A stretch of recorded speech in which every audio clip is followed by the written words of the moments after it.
আমি নিত্যরঞ্জন রায়, গ্রাম জাবড়া। হ্যাঁ, আমিও সুরঞ্জিত গাইন, আমি হচ্ছে ওই জাবড়া এলাকারই জামাই। হ্যাঁ, নির্বাচনের আগে নির্বাচনকে ঘিরে আমার নামে কিছু মিথ্যা ভিডিও করে ছাড়া হয়। এই ভিডিওটা ভুল এবং ভিত্তিহীন। যে ভিডিওটা ওরা করেছিল এআই দিয়ে, আপনার ওই কথাগুলো আমার নিজের না।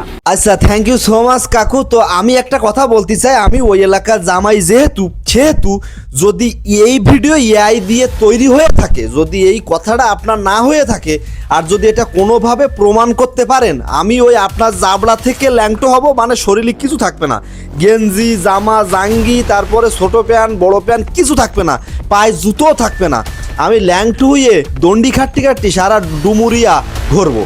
আপনি যদি এই ভিডিও মিথ্যে হয়, হ্যাঁ শোনেন কাকু, আপনার একটা কথা বলি, সেটা হচ্ছে আপনি শিক্ষিত মানুষ, একজন ডাক্তার মানুষ, তাহলে যেটা চলে গেছে, আপনি ভুল হয়েছে আপনার, সেটা অলরেডি চলে গেছে, মানুষ আপনারে ভুলে যাওয়া শুরু করছে, কিন্তু এই কিছু ভিউজের জন্য আপনার এই যে সংবাদ মাধ্যম আপনার সামনে আইছে, বা আপনি কোনোভাবে আপনি স্বয়ং সিস্টেমটা উল্টো করতে আপনি আবারও একটা বক্তব্য দিচ্ছেন, কিন্তু আপনি একবারে ভাবলেন না যে এইটার জন্য আপনি আরও বেশি মানুষের কাছে খারাপ হচ্ছেন। যদি না হয় তাহলে এই খবর যে চ্যানেল থেকে পাবলিশড হয়েছে সেইটার কমেন্টসটা আপনি চেক করেন।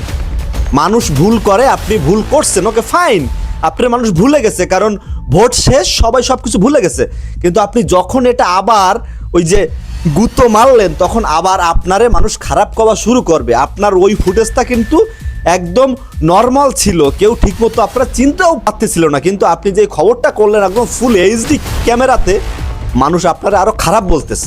আপনি কালকে সকালবেলা রাস্তাতে আসবেন বা কোনো একটা বাজারে আসবেন, মানুষ আরও খারাপ কথা বলবে। আপনাদের এলাকার জামাই আমি, আপনাদের খারাপ চাই না, এটা আমি সব সময় বলি, কেউ আপনাকে বলতেছি এই জিনিসটা ওই সময় শেষ হয়ে গেছে।